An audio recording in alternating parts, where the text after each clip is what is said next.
Welcome to ANN Video, a service of the Seventh-day Adventist World Church Communication Department. Coming up, several top church officials update us on their recent projects. But first, here are this week's Adventist News headlines. An Adventist university in Argentina sends its first missionaries to Lebanon. Just months after a tragic shooting on campus, enrollment at Montemorelos University in Mexico is strong. The Adventist Health Study will use a multi-million-dollar grant to fund cancer research. World Church President Ted Wilson Skypes young Adventists in Malaysia. U.S. President Barack Obama supports Adventist volunteers in the wake of Hurricane Irene. And Adventist Church headquarters hosts its first International Food Festival. An Adventist university in Argentina is sending its first missionaries to Lebanon and other countries in one of the world's most unreached areas.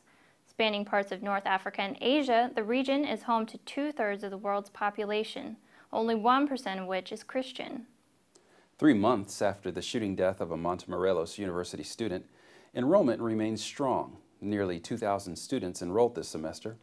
University administration said new security measures on campus address growing instability in Mexico and will protect students and staff. Those measures include fewer evening activities, an emergency hotline, and restricted access to campus.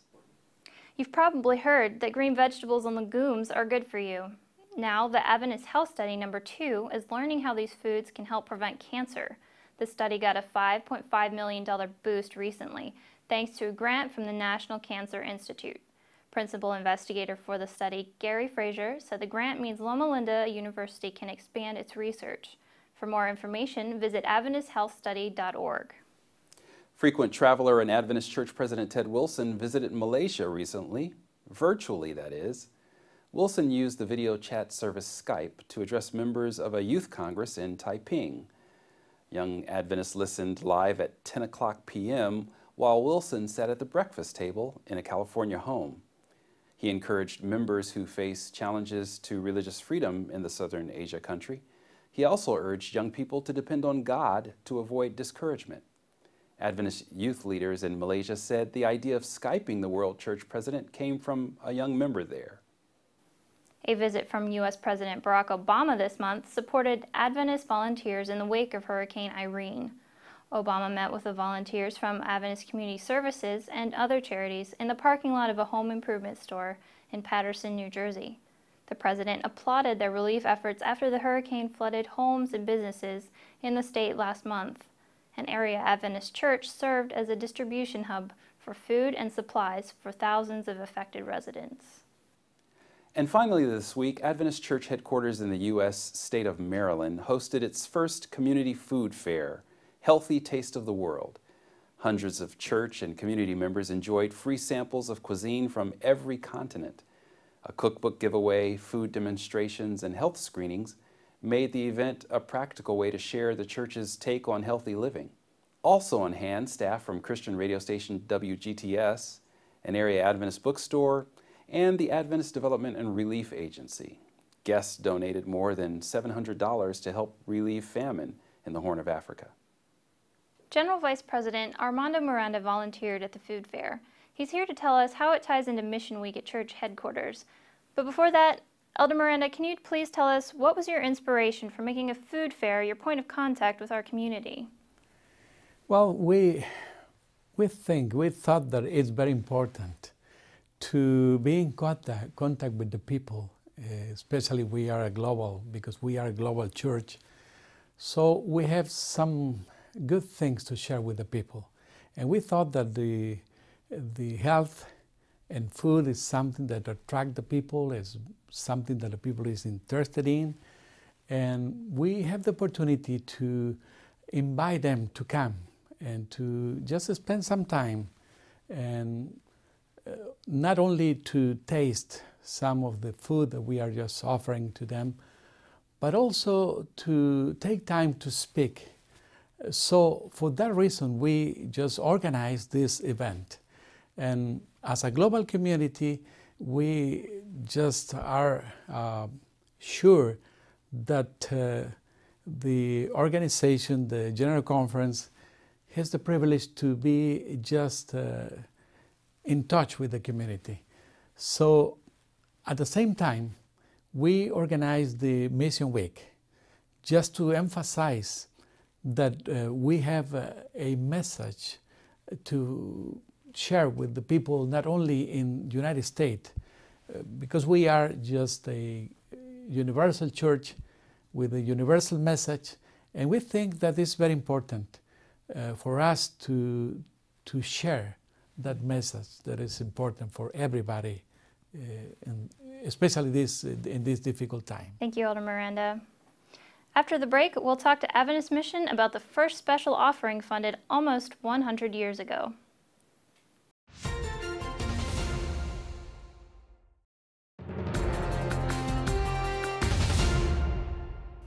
Adventist Mission editor Charlotte Ishkanian is here to tell us what the church's first special offering funded almost 100 years ago and how offerings today help further Adventist work worldwide. Adventists are a mission-minded people. We are encouraged to support mission by praying, by sharing our faith, and by giving a generous offering. Every 3 months, we feature a different region of the world in our Sabbath school emphasis.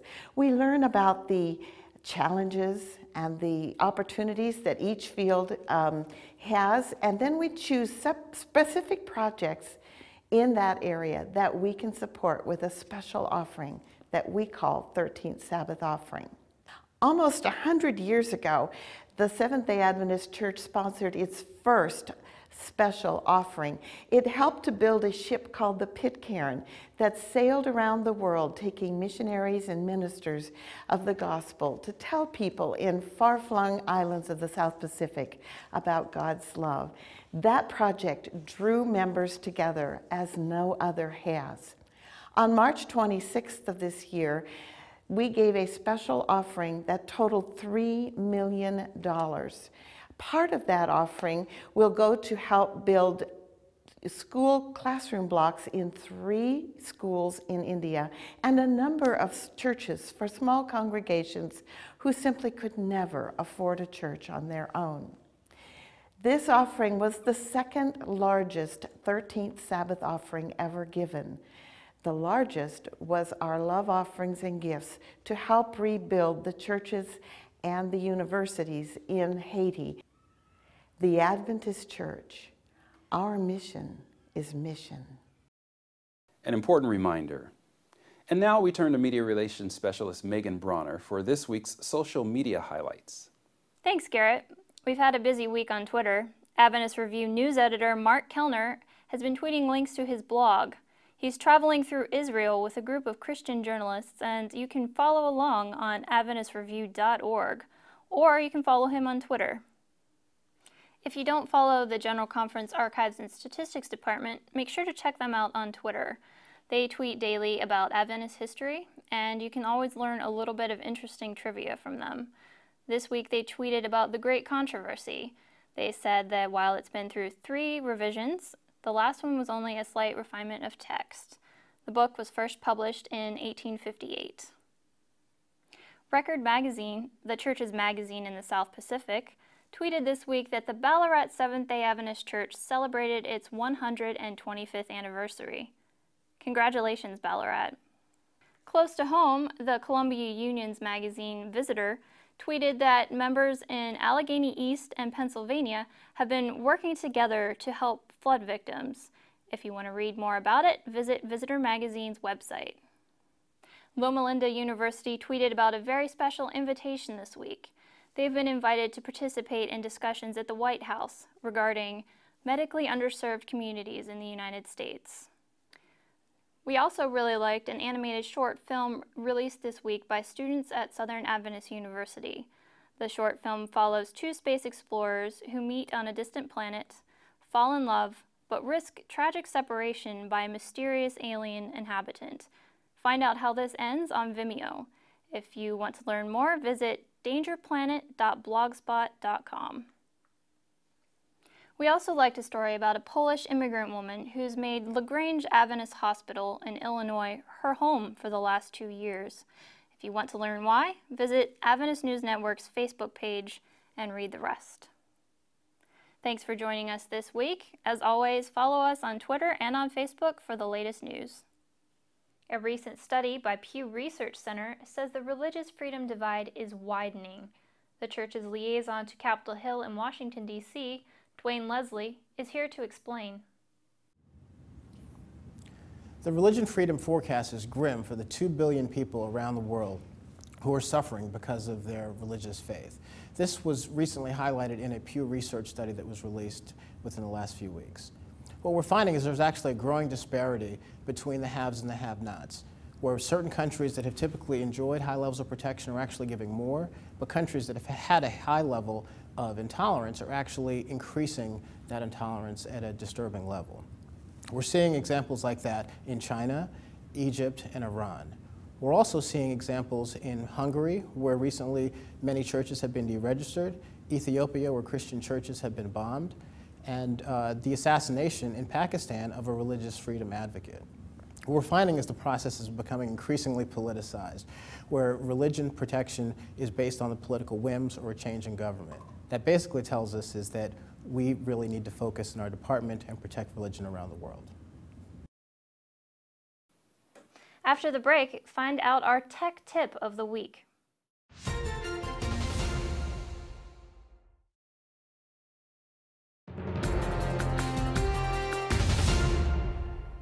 Welcome back. Here to show us an easy way to add Bible texts to a website is the Director of the Office of Global Software and Internet, John Beckett.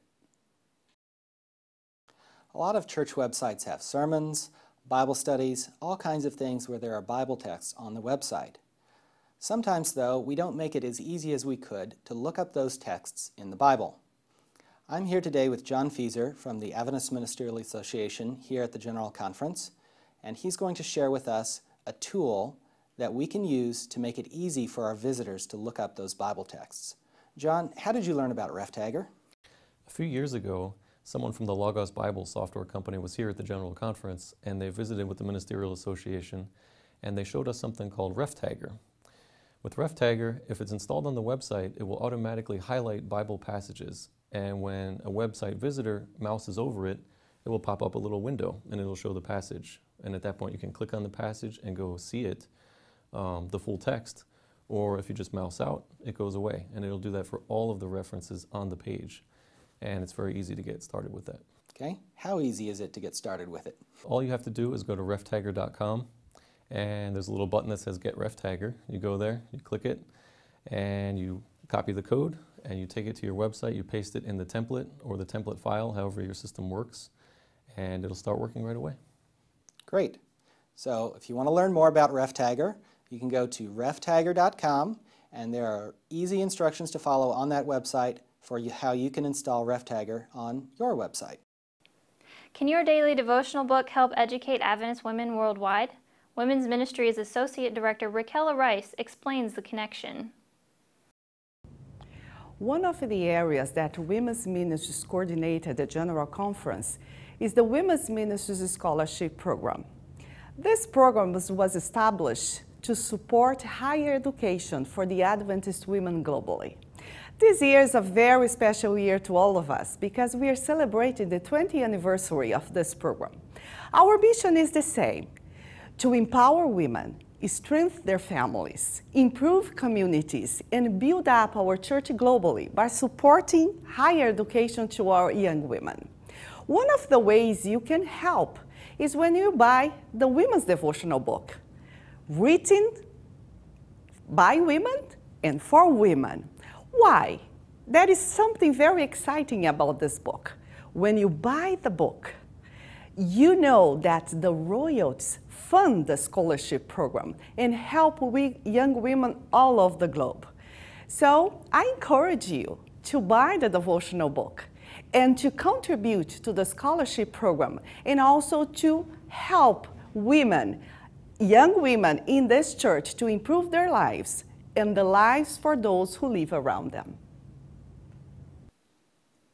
You can visit AdventistWomen'sMinistries.com to buy this year's devotional book, Love Out Loud. And speaking of love, let's hear more about an upcoming series of marriage conferences from Family Ministries Associate Director Elaine Oliver. The Journey Toward Intimacy Marriage Conferences is a one-day marriage conference that the Seventh-day Adventist Church has designed for communities around the world. We are very excited about this conference because, for one, it's a one-day conference and it covers all kinds of topics that will help couples strengthen their relationships. Now, who can attend these conferences? Anyone who is engaged or thinking about marriage, or definitely married couples. So whether you've been married for a month or 60 years, you're welcome to attend these conferences. And the conference is an opportunity for couples to do exactly as it says, journey toward intimacy. Intimacy with God and intimacy with each other. We hope that couples will develop in their oneness with one another.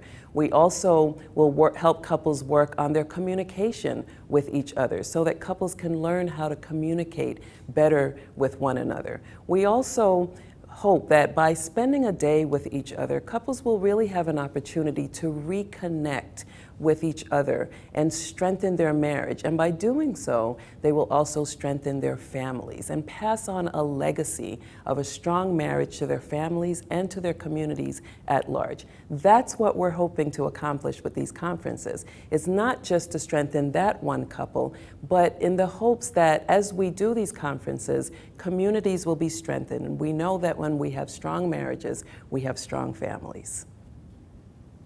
We met with Publishing Director Howard Figo to find out how the department is bringing hope to every home.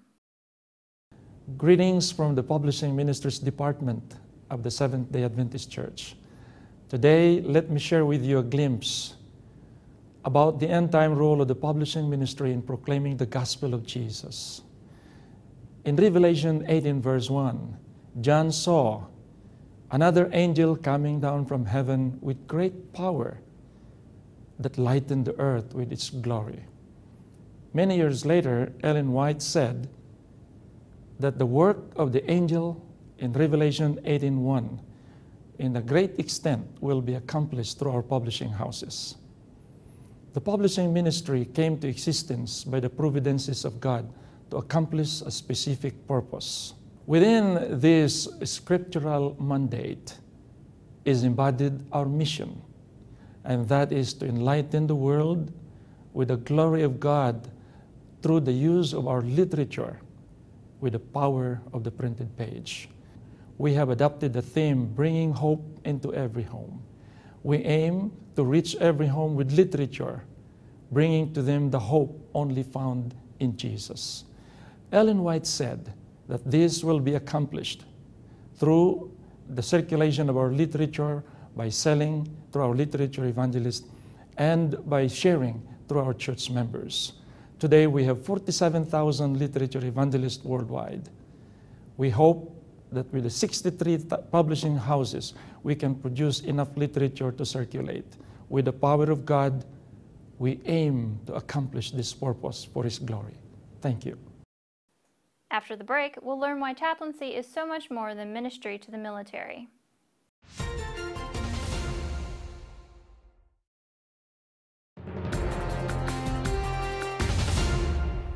You probably know that Adventist chaplains support members of the military, but did you know that they also serve at schools, hospitals, and other church institutions worldwide? Chaplaincy Ministries Associate Director Mario Ceballos tells us the scope of chaplaincy's ministry. What is chaplaincy? Chaplaincy's ministry is ministry to institutions. The difference between chaplaincy and any other kind of ministry is that chaplaincy is when a pastor decides to minister inside of an institution. The Adventist Chaplaincy Ministry Department is the one that certifies, that endorses chaplains so that they can perform and they can work in these institutions. It's a lengthy process in which we make sure that the minister has all of the different requirements to be able to function as a chaplain. Chaplaincy also is evangelism.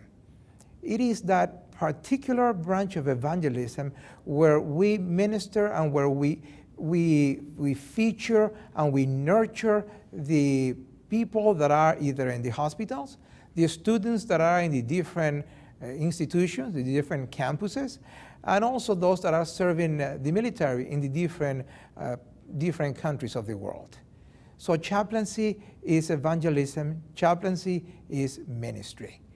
We want pastors that are ready to represent the church in these different areas outside the church itself. So we like to say that chaplains are ministers that have specialized in a very particular kind of ministry.